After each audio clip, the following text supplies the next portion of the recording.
Maintenant, il y a d'autres zones énergétiques qui ne sont pas des points d'acupuncture.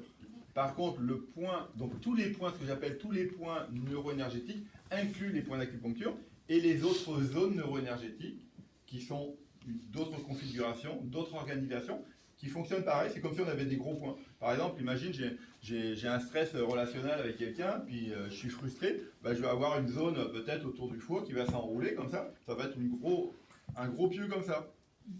Pourtant, il n'y aura peut-être pas de point d'acupuncture. On est d'accord? Et tant que le stress est maintenu, la zone est maintenue. On enlève le stress, ça disparaît. Les tissus retrouvent leur positionnement initial. Il y a un stress, ça s'enroule. Il n'y a plus de stress, ça se déroule.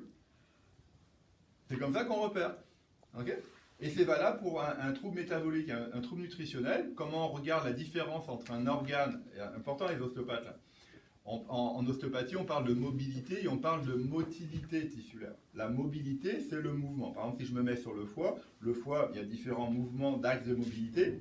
Il peut descendre sur les ligaments falciformes, il peut monter sur les ligaments triangulaires gauche ou droite, il peut tirer plus à l'intérieur vers les pipelons, etc. Donc, il y a toute une organisation de ligaments, on va dire, hein, qui unit le foie avec les différentes structures des autres organes, mais aussi du squelette. D'accord? Donc ça, quand il y a un déséquilibre sur ces ligaments-là, il va avoir des déplacements, il va avoir des pertes de mobilité du foie. Donc ça, c'est ce qu'on appelle la mobilité d'un organe.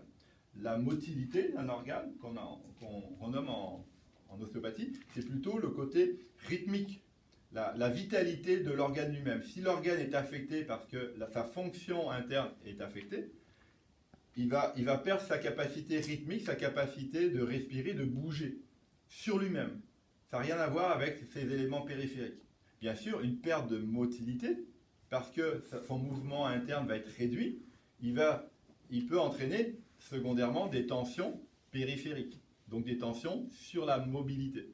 Inversement, un trouble de mobilité, s'il y a une tension sur le petit pipelon, c'est-à-dire le passage entre l'estomac et le foie, il y a une compression, nécessairement ça va entraîner aussi une perte de motilité, parce que le foie ne pouvant pas bouger dans sa physiologie, à un moment donné, il va perdre sa fonction interne aussi. Vous me suivez? La mobilité peut entraîner un trouble sur la fonction interne, mais la fonction interne peut aussi agir sur la mobilité des structures. Donc nous, en énergie, comment ça se manifeste? C'est facile, c'est-à-dire que si autour, je reprends ce foie, si autour de ce foie-là, les différentes zones de tension cutanée sont des points neurotissulaires, ça nous montre exactement que c'est des tissus profonds qui ont infecté le foie, c'est-à-dire on est dans la biomécanique du foie, d'accord? Et si par contre, autour du foie, ce qui domine, c'est des zones neuroénergétiques, ça veut dire que c'est les fonctions internes du foie qui sont perturbées.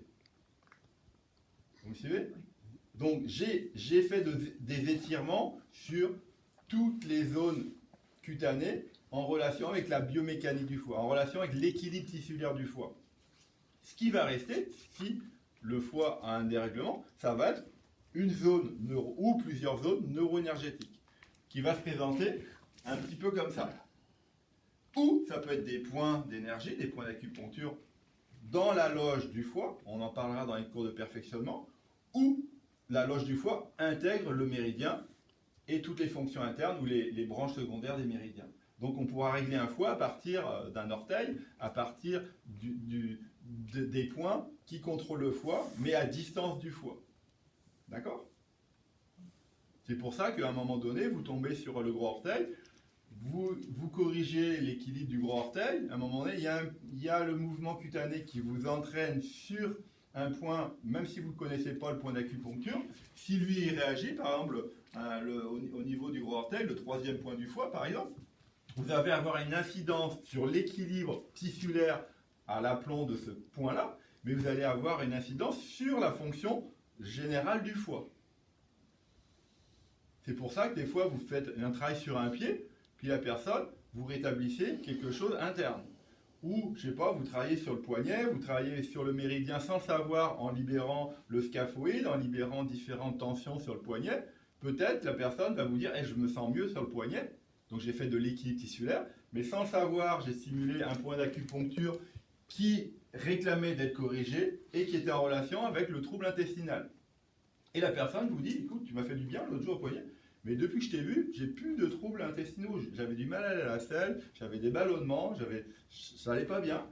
Et depuis que tu m'as traité mon poignet, c'est marrant, je vais à la selle plus facilement. Quel est le rapport? Ben, vous avez contrôlé à distance de la fonction interne qui était perturbée des petits interrupteurs qui ont donné un message d'harmonisation à l'organe ou au viscère qui était en relation avec ce point-là. C'est comme des interrupteurs. Vous stimulez les interrupteurs, vous envoyez un message d'harmonisation à l'organe qui est en relation. Est-ce que si c'est l'organe qui ne va pas bien, par exemple les viscères, enfin les intestins, oui. Est-ce que ça peut justement aller donner mal au poignet? Oui, tout à fait. C'est dans l'autre sens aussi. Autant des troubles tissulaires, des adhérences peuvent entraîner dysfonction biomécanique et tissulaire et entraîner des douleurs par stagnation du sang ou par inflammation diverses, etc. Autant un dysfonctionnement métabolique d'un organe va retentir sur le méridien et peut entraîner de la douleur. Bien sûr.